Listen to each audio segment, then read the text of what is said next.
अस्सलाम वालेकुम। दुनिया न्यूज़ व्लॉग में खुशामदीद। मैं हूं अंजुम फारूक। इंग्लैंड के अंदर हर 3-4 साल के बाद वर्ल्ड बिगेस्ट लॉयर कंपटीशन होता है। पूरी दुनिया से बड़े बड़े झूठे उसके अंदर शिरकत करते हैं। हर पार्टिसिपेंट को 5 मिनट दिए जाते हैं और जो नाकाबिले यकीन हद तक बड़ा झूठ बोलता है वो ये मुकाबला जीत जाता है। इसके अंदर सिर्फ शिरकत करने की एक शर्त है कि इसके अंदर वकील और सियासतदान इस कंपटीशन के अंदर शिरकत नहीं कर सकते, क्योंकि वहाँ के जो मुंतज़मीन हैं उनका ख्याल है कि वकीलों से और सियासतदानों से बड़ा झूठ कोई नहीं बोलता। अगर इसके अंदर सियासतदानों को शिरकत करने की इजाज़त होती तो यकीन माने पाकिस्तान से अगर हमारी सियासी जमातों के जो बड़े बड़े अकाबरीन हैं उनको भेजा जाता तो पूरी दुनिया से कोई भी ये कंपटीशन न जीत सकता। उसकी वजह यह है कि जब भी पाकिस्तान के अंदर इलेक्शन अनाउंस होता है ना, तो आम आदमी को ख्वाब बेचे जाते हैं, सब्ज़ बाग दिखाए जाते हैं, अनरियलिस्टिक गुफ्तगू की जाती है। आज मैं देख रहा था आईपीपी का जलसा था कामोकी के अंदर, राणा नज़ीर साहब ने करवाया था। जलसा जैसा भी था मगर जो वहाँ पे गुफ्तगू हो रही थी, आईपीपी के जो सदर अलीम खान साहब अपनी पार्टी का मंशूर पेश कर रहे थे और बड़े बड़े दावे कर रहे थे, तो मुझे यकीन माने ऐसा लगा जैसे इमरान खान साहब बोल रहे हैं। क्योंकि वो भी जब 2013 का इलेक्शन हुआ, 2018 का इलेक्शन हुआ, तो बड़े बड़े दावे करते थे, मगर जब इक़्तिदार में आए, जब उनको पता लगा ग्राउंड रियलिटीज़ क्या होती हैं, तो फिर वो सारी चीज़ों से एक एक करके उन्होंने यू टर्न ले लिया। अलीम खान साहब कह रहे थे कि 300 यूनिट तक जो लोग बिजली इस्तेमाल करते हैं उनको बिजली फ्री दी जाएगी, और ये बिजली जो है ना फिर उसकी जो कीमत है ना वो अमीरों से वसूल की जाएगी। जो किसान हैं उनके जो ट्यूबवेलों की बिजली है वो भी मुफ्त दी जाएगी।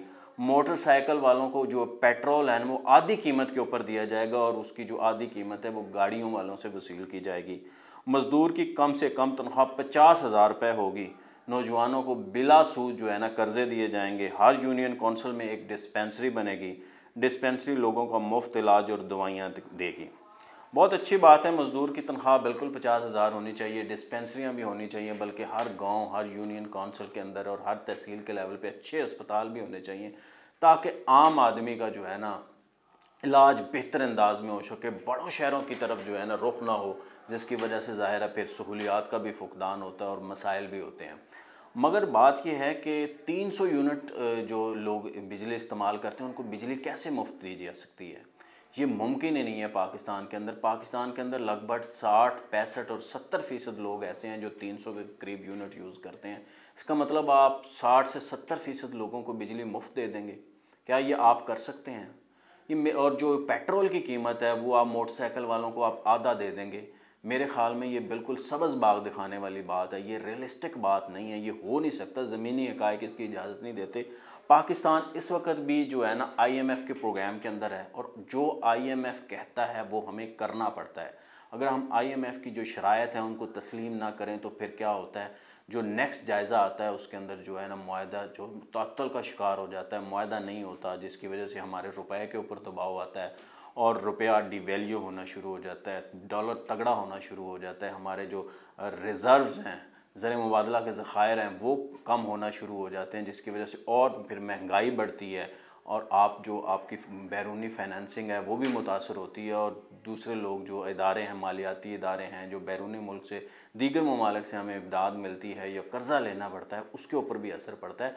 तो IMF के बगैर तो हम कुछ भी नहीं कर सकते। ना हम सब्सिडीज़ दे सकते हैं, ना हम बिजली की कीमतें कम कर सकते हैं, ना पेट्रोल, डीज़ल, गैस की कीमतें कम कर सकते हैं, हम कुछ भी नहीं कर सकते। और ना ही कोई सी चीज़ महंगी करनी है, कौन सी चीज़ सस्ती करनी है, कोई एमनेस्टी स्कीम देनी है, कुछ करना है वो कर ही नहीं सकते।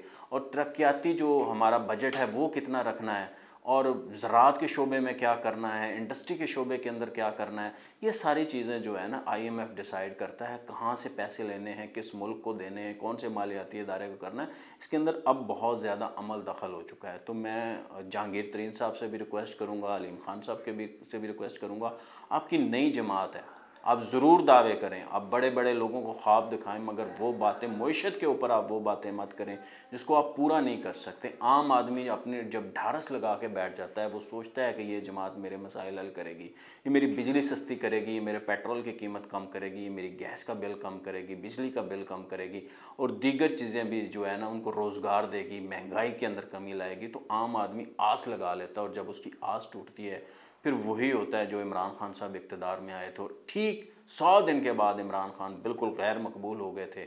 और जो ज़मीनी इलेक्शन हुए थे 45 दिन बाद, इवन 45 दिन बाद जो ज़मीनी इलेक्शन हुए थे उसके अंदर उस वक़्त तक भी वो इतने यू टर्न ले चुके थे कि उसके अंदर भी ज़मीनी इंतखाबात के अंदर भी वो बहुत सारे हार गए थे।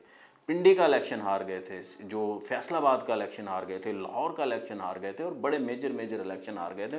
तो इसलिए दावे वो करने चाहिए, पाकिस्तानियों को वो ख्वाब दिखाने चाहिए जिनको वो पूरा कर सकें। आप ज़रूर कहें कि हम कारोबार जो है ना लोगों का बेहतर करने की कोशिश करेंगे, हम महंगाई में कमी लाने की कोशिश करेंगे, हम ज़र मुबादला के ज़खायर बढ़ाने की कोशिश करेंगे, जो बैरूनी सरमायाकारी है उसको पाकिस्तान के अंदर लेके आएंगे, हम अपनी एक्सपोर्ट बढ़ाएंगे, हम जो अपनी इंपोर्ट है उसके अंदर तवाज़न पैदा करेंगे, लोगों को कारोबार देंगे, लोगों को रोज़गार देंगे, बैंकिंग सेक्टर है उसको फ़ाल करेंगे, प्राइवेट सेक्टर को फ़ाल करेंगे। तो आप ये ज़रूर दावे करें, मगर आप जो नहीं कर सकते वो मईशत के ऊपर सब्सिडीज़ देने के दावे नहीं कर सकते। पेट्रोल डीज़ल की कीमतें, गैस की कीमतें आप कम करने के दावे नहीं कर सकते। पेट्रोल के अंदर इस वक्त भी लेवी 60 रुपये लगा हुआ है, डीज़ल के अंदर भी 60 रुपये लगा हुआ है। अगर ये डीज़ल के अंदर ये IMF की शर्त के ऊपर लगा हुआ है, अगर IMF ये 60 रुपये की लेवी विड्रॉ कर ले तो पाकिस्तान के अंदर तो 282 रुपये का पेट्रोल है, ये 60 रुपये एकदम कम होकर ये तो 222 रुपये पे आ जाएगा। मगर आप कर नहीं सकते ना, आप 70% को इतना कर देंगे तो आप बिजली अगर 70% के लिए फ्री कर देंगे तो आपका गर्दिशी कर्जा कहाँ चला जाएगा। इस वक्त भी 2500 अरब रुपए का गर्दिशी कर्जा है जो उतरने का नाम नहीं ले रहा और ये दिन ब दिन बढ़ रहा है। आप दावा करें कि हम बिजली चोरी रोकेंगे, अब दावा करें कि जिन लोगों को फ्री बिजली दी जाती है, सरकारी मुलाजमीन को फ्री बिजली दी जाती है और वो अपने जो पेट्रोल फ्री दिया जाता है, हम इन चीज़ों को ख़त्म करेंगे, इनके ऊपर कट लगाएंगे, सरकारी खर्चे जो है ना वो कम करेंगे। मगर आप बड़े बड़े दावे करते हैं तो ये कोई अच्छी बात नहीं है, क्योंकि अब ये आपके कंट्रोल में रहा नहीं है। आपको याद होगा 2013 के इलेक्शन में इमरान खान साहब ने बड़े दावे किए थे, वो इलेक्शन KP में तो जीत गए थे मगर वफाक में, पंजाब में और दीगर जगह पे वो हुकूमत नहीं बना सके थे। 18 में भी उन्होंने बड़े बड़े दावे किए, फिर क्या हुआ उन दावों का, सबसे यू टर्न ले लिया। उन्होंने कहा मैं 50 लाख जो है ना घर बनाऊंगा, 1 करोड़ लोगों को नौकरियां दूंगा, 350 जो है ना डैम बनाऊंगा, मैं IMF की जो शराइत हैं वो नहीं मानूंगा, मैं बिजली की कीमत कम करूंगा, मैं गैस की कीमत कम करूंगा, पेट्रोल की कीमत कम करूंगा, जो प्राइम मिनिस्टर हाउस है वहाँ पे यूनिवर्सिटी बनाऊंगा, जो सूबों के अंदर गवर्नर हाउस है वहाँ पे लाइब्रेरियाँ बनाऊंगा। फिर क्या हुआ इन दावों को, कुछ भी नहीं हो सका। उनका प्रोटोकॉल नहीं लूँगा तो उनके साथ जिस तरह प्रोटोकॉल होता था, वो बनी गाला से PM हाउस जो है ना हेलीकॉप्टर पे आते जाते थे, ये प्रोटोकॉल था उनका, और बड़ी बड़ी सिक्योरिटी होती थी। उनका मैं काबीना छोटी रखूँगा, आपको याद होगा 50 से ज़्यादा उनकी काबीना के मेंबर थे। ऐसे ही होता है। फिर बैरून मुल्क दौरे नहीं करूँगा, उन्होंने कितने दौरे किए। उन्होंने कहा 90 रोज़ के अंदर करप्शन का खात्मा कर दूंगा। क्या करप्शन का खात्मा हुआ? जो आपकी रिपोर्ट आई, इंटरनेशनल रिपोर्ट आई, उसके अंदर तो बल्कि 2-3 दर्जे हमारी जो है ना वो बढ़ गए, हमारे मुल्क के अंदर करप्शन बढ़ गई। उन्होंने कहा मेरिट की बालादस्ती होगी। क्या उस्मान बुज़दार मेरिट थे? वो किसी मेरिट के ऊपर पूरे उतरते हैं? जो महमूद खान है वो मेरिट थे। अगर मेरिट होता तो फिर आप दोबारा परवेज़ खटक को चीफ मिनिस्टर लगा देते, मगर आपने नहीं लगाया। तनख्वाहदार तबके के ऊपर टैक्स नहीं लगाऊंगा। फिर क्या हुआ? उन्होंने टैक्स आते ही लगाया। उन्होंने टैक्स 2018 के अंदर प्राइम मिनिस्टर बने, उसके फ़ौरन बाद वो मिनी बजट लेके आए और उन्होंने टैक्स लगाया। बाकी सारी चीज़ें इसी तरह ही होती हैं। तो सियासतदानों को चाहिए कि वो बात करें जिसको पूरा कर सकें।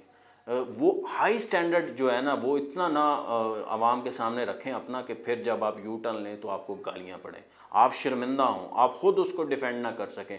PTI चेयरमैन के साथ क्या हुआ? उन्होंने मॉरल ग्राउंड्स पे भी अपना इतना हाई स्टैंडर्ड रखा और उन्होंने अपनी टीम का और अपनी हुकूमत का, अपनी गवर्नेंस के इतने बड़े बड़े दावे कर दिए थे कि वो जब हुकूमत के अंदर आए तो वो कोई भी दावा पूरा ना कर सके। और अखलाकियात के जो उन्होंने इतने बड़े बड़े दावे किए हुए हैं उसके ऊपर भी ज़ाहिर है अब जिस तरह की किस्से कहानियाँ सामने आ रही हों तो उसके ऊपर भी सवालात उठ रहे हैं। तो हमें कहना चाहिए, पूरी दुनिया के अंदर इलेक्शन मंशूर पेश किया जाता है, पूरी दुनिया के अंदर यही होता है, मगर खुदारा वो बात करें जो काबिल कबूल हो, वो बात करें जिसके ऊपर असर हो सके, वो बात करें जो आप जिसको कल को जाके पूरा कर सकें, आवाम की दिल आज़ारी ना हो। जिस तरह वो आवाम इमरान खान से मायूस हुए थे 3.5-4 साल की हुकूमत में, इसी तरह अगली जो हुकूमत आए उसी तरह वो दावे ना करें। तो अपने स्टैंडर्ड्स को ज़रा लो रखें और रियलिस्टिक बात करें, ज़मीनी हक़ाइक़ को मद्देनज़र रख के बात करें। आप क्या कर सकते हैं, क्या नहीं कर सकते।